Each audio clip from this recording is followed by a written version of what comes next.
بسم اللہ الرحمن الرحیم۔ السلام علیکم ناظرین، میں ہوں جی ایم جمالی اور آپ دیکھ رہے ہیں ڈیجیٹل کے سب سے بڑے چینل نیوز پاکستان کا پروگرام اے ٹو زی۔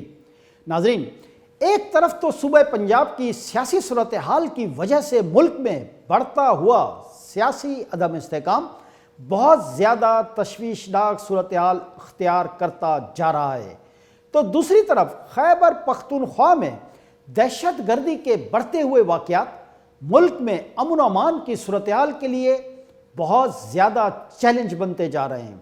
گزشتہ دنوں بنوں میں ٹی ٹی پی کے دہشت گردوں کی طرف سے خیبر پختونخوا کی پولیس کے کاؤنٹر ٹیررزم ڈپارٹمنٹ کے دفتر پر قبضہ کر کے وہاں موجود افسران اور عملے کو یرغمال بنانے کا سنگین واقعہ پیش آیا ہے، جو نہ صرف کہ پی کے لیے بلکہ پورے پاکستان کے لیے خطرے کی گھنٹی ہے۔ یہ واقعہ اس بات کا منہ بولتا ثبوت ہے کہ دہشت گردوں نے ایک مرتبہ پھر خیبر پختونخوا میں اپنے پنجے گاڑ لیے ہیں، جس کی اصل وجہ کے پی کے کی حکومت کی ٹی ٹی پی کے لیے انتہائی نرم اور دوستانہ پالیسی ہے۔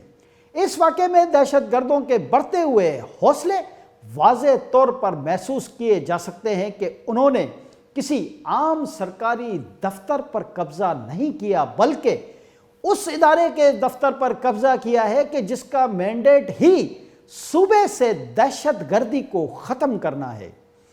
ناظرین، یہ معاملہ نہ صرف خیبر پختونخوا کی حکومت بلکہ ملک کے سیکورٹی اداروں کے لیے بھی بہت زیادہ پریشان کن اور تشویشناک ہے، جبکہ یہ واقعہ خود خیبر پختونخوا کی حکومت اور پولیس کی کارکردگی پر بہت بڑا سوالیہ نشان ہے۔ اس واقعے سے صاف ظاہر ہوتا ہے کہ کے پی کے کی حکومت صوبے میں امن و امان قائم کرنے میں بری طرح ناکام ہو چکی ہے، اور یا تو اس نے دہشت گردوں کے سامنے ہتھیار ڈال دیے ہیں یا پھر کے پی کے حکومت نے ٹی ٹی پی کو پورے صوبے میں پھیلنے اور کھلے عام دہشت گردی کرنے کی اجازت دے رکھی ہے۔ جی ناظرین، اگرچہ پاک فوج نے گزشتہ رات آپریشن کر کے دہشت گردوں سے سی ٹی ڈی بلڈنگ کا قبضہ چھڑا لیا ہے، لیکن اس کے باوجود اس واقعے کی سنگینی سے آنکھیں نہیں چرائی جا سکتیں۔ اس سلسلے میں پاک فوج کے آئی ایس پی آر کے director general major general Ahmed Sharif Chaudhry نے کہا ہے کہ سیکورٹی فورسز نے بنوں میں محکمہ انسداد دہشت گردی کے کمپلیکس میں بھرپور آپریشن کیا۔ آپریشن کے دوران شدید فائرنگ کا تبادلہ ہوا، جس کے نتیجے میں 25 دہشت گرد مارے گئے، 3 گرفتار ہوئے اور 7 نے سرنڈر کر دیا۔ ترجمان پاک فوج کا کہنا تھا کہ 18 دسمبر 2022 کو بنوں میں سی ٹی ڈی کمپلیکس میں 35 دہشت گرد زیر تفتیش تھے۔ ان میں سے ایک نے سی ٹی ڈی کے ایک جوان کو قابو میں کر کے اس کا ہتھیار چھینا اور اپنے دیگر زیر تفتیش ساتھیوں کو آزاد کرا لیا۔ انہوں نے مزید بتایا کہ ان لوگوں یعنی دہشت گردوں نے سی ٹی ڈی کمپلیکس میں موجود مال خانے میں جو ضبط شدہ ہتھیار تھے ان کو بھی اپنے قابو میں کر لیا اور فائرنگ کر کے سی ٹی ڈی کے ایک سپاہی کو شہید کر دیا، جبکہ ایک زخمی ہو گیا جو بعد میں زخموں کی تاب نہ لاتے ہوئے شہید ہو گیا۔ میجر جنرل احمد شریف نے بتایا کہ سیکورٹی فورسز کا ایک جے سی او ایس ایم خورشید جو تفتیش کے لیے سی ٹی ڈی آفس میں موجود تھا، انہیں بھی یرغمال بنا لیا گیا۔ ان کا مزید کہنا تھا کہ فائرنگ کی آواز سنتے ہی سیکورٹی فورسز وہاں پہنچ گئیں اور انہوں نے کمپلیکس کا محاصرہ کر لیا۔ جو دہشت گردوں کے ساتھ فائرنگ کا تبادلہ ہوا، اس دوران 2 دہشت گرد مارے گئے، جبکہ 3 دہشت گرد جو فرار ہونا چاہتے تھے انہیں گرفتار کر لیا گیا۔ اس دوران سیکورٹی فورسز کے 2 جوان بھی زخمی ہوئے۔ ترجمان افواج پاکستان نے مزید کہا کہ اس کے بعد وہاں پر جو فورسز تھیں انہوں نے پورے علاقے کا محاصرہ کر لیا۔ دہشت گردوں نے وہاں سے فرار ہونے کی جو بھی کوشش کی وہ ناکام بنا دی گئی۔ ان کا کہنا تھا کہ گزشتہ 48 گھنٹے میں بھرپور کوشش کی گئی کہ دہشت گرد بلا مشروط سرنڈر کر دیں، جبکہ جو دہشت گرد افغانستان جانے کے لیے محفوظ راستہ مانگ رہے تھے، دہشت گردوں کے اس مطالبے کو مکمل طور پر رد کیا گیا اور یہ واضح طور پر بتا دیا گیا کہ اس طرح کا تو کوئی سوال ہی پیدا نہیں ہوتا۔ میجر جنرل احمد شریف چودھری نے بتایا کہ چونکہ وہ وہاں سے بلا مشور سرنڈر ہونے اور کسی صورت میں بھی ہتھیار ڈالنے کو تیار نہ تھے، تو سیکورٹی فورسز نے سی ٹی ڈی کمپلیکس پر بھرپور آپریشن شروع کر دیا۔ آپریشن کے دوران شدید فائرنگ کا تبادلہ ہوا اور مرحلہ وار کمروں کی کلیئرنس کی گئی۔ اس دوران ہمارے جوان انتہائی بہادری سے لڑے اور شدید فائرنگ کے تبادلے میں 25 دہشت گرد مارے گئے، 3 گرفتار ہوئے۔ اس دوران 7 دہشت گردوں نے سرنڈر بھی کر دیا۔ ناظرین، ان کا مزید کہنا تھا کہ اس پوری کارروائی میں صوبیدار میجر خورشید اکرم جنہیں یرغمال بنایا ہوا تھا، وہ بھی بہت بہادری سے لڑے اور شہادت کا رتبہ حاصل کیا۔ ان کے ساتھ سپاہی سعید اور سپاہی بابر بھی پاکستان اور اپنے وطن پر قربان ہوئے۔ میجر جنرل احمد شریف چودھری نے بتایا کہ دوران آپریشن سیکورٹی فورسز کے 3 افسران سمیت 10 جوان زخمی بھی ہوئے۔ انہوں نے کہا کہ یہ جو آپریشن ہے یہ افواج پاکستان کی ہمت، دلیری، عزم اور دہشت گردی کے خاتمے کے خلاف ہماری جنگ کا منہ بولتا ثبوت ہے۔ ان کا مزید کہنا تھا کہ یہ میں یقین سے کہہ سکتا ہوں کہ افواج پاکستان اور قانون نافذ کرنے والے ادارے عوام کی تائید اور پورے یقین کے ساتھ ریاست کی رٹ قائم کرنے اور دہشت گردی کے ناسور کو جڑ سے اکھاڑ دینے کے لیے مکمل طور پر پرعزم ہیں، اور ہمارے شہداء کی عظیم قربانی ہے ہمارے ہمت اور حوصلے کو مزید بڑھاتی ہے اور ہمارے اس عزم کا اعادہ کرتی ہے کہ دہشت گردی کے خلاف یہ جنگ میں ہم کسی بھی قربانی سے دریغ نہیں کریں گے۔ ان کا مزید کہنا تھا کہ مغربی سائڈ سے دہشت گردی کی جو بھی ہوا چلی ہے اس کو افواج پاکستان اور قانون نافذ کرنے والے ادارے کسی صورت بھی ابھرنے نہیں دیں گے۔ ناظرین، دوسری جانب وزیر خارجہ بلاول بھٹو زرداری اور امریکی وزیر خارجہ کے درمیان واشنگٹن میں ملاقات ہوئی ہے۔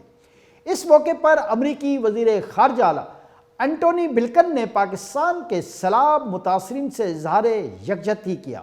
ملاقات میں امریکی وزیر خارجہ کی طرف سے بنو واقعے پر تشویش کا بھی اظہار کیا گیا۔ اینٹونی بلکن کی طرف سے دہشت گرد حملوں میں ہلاک ہونے والوں کے لیے تعزیت بھی کی گئی، جبکہ امریکہ کی طرف سے انسداد دہشت گردی کے لیے پاکستان کو ہر ممکن تعاون کی یقین دہانی بھی کرائی گئی۔ دریا ثنا واشنگٹن میں اٹلانٹک کونسل کے جنوبی ایشیا مرکز کی میزبانی میں منعقد مباحثے سے بلاول بھٹو زرداری کا کہنا تھا کہ شدت پسندی خصوصاً کال عدم ٹی ٹی پی کے خلاف کارروائی پر سختی سے کاربند ہیں۔ معاشی استحکام کے لیے خطے میں قیام امن ناگزیر ہے۔ وزیر خارجہ بلاول بھٹو زرداری کا مزید کہنا تھا کہ بنو جیسے واقعات پریشان کن ہیں۔ عوام کی حفاظت و سلامتی کے لیے دہشت گردوں کے خلاف کارروائی ضروری ہے۔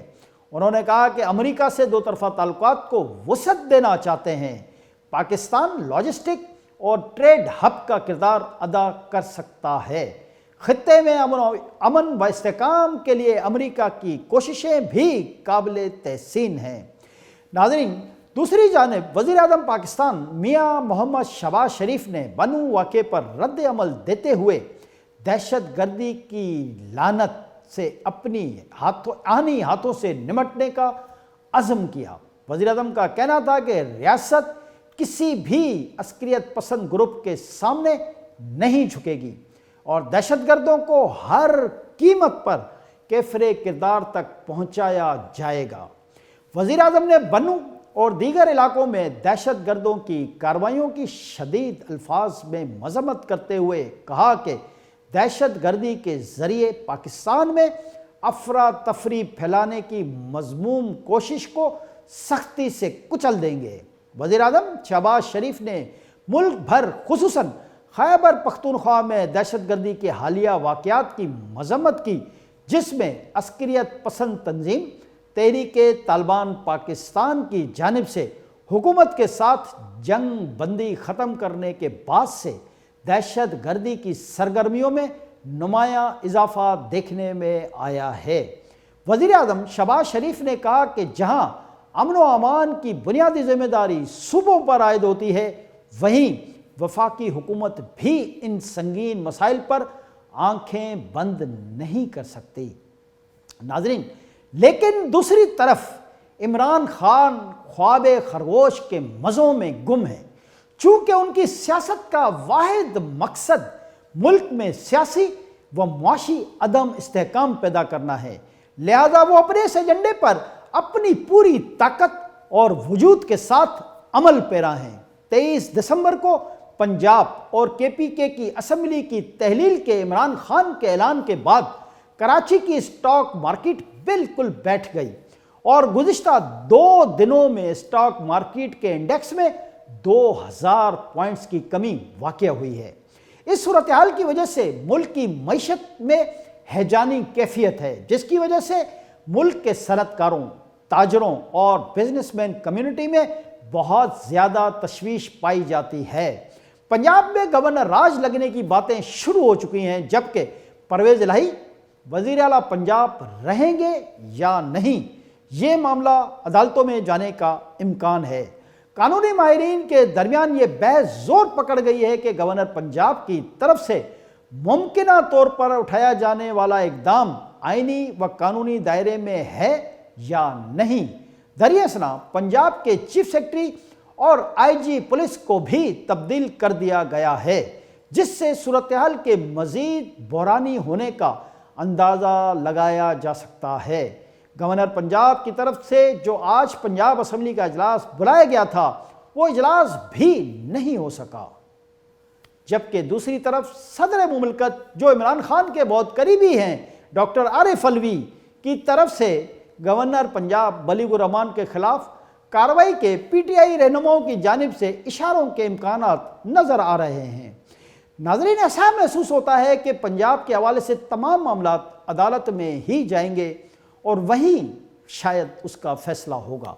یہاں بہت دلچسپ بات یہ ہے کہ صورتحال کی وجہ سے پنجاب اسمبلی کی تحلیل کا معاملہ التوا کا شکار ہو چکا ہے، اور شاید یہی عمران خان اور پرویز الہی کی حکمت عملی بھی تھی، کیونکہ دراصل یہ دونوں ہی یعنی عمران خان اور پرویز الہی پنجاب اسمبلی تحلیل ہی نہیں کرنا چاہتے تھے، اور اس معاملے میں کوئی نہ کوئی فیس سیونگ چاہتے تھے۔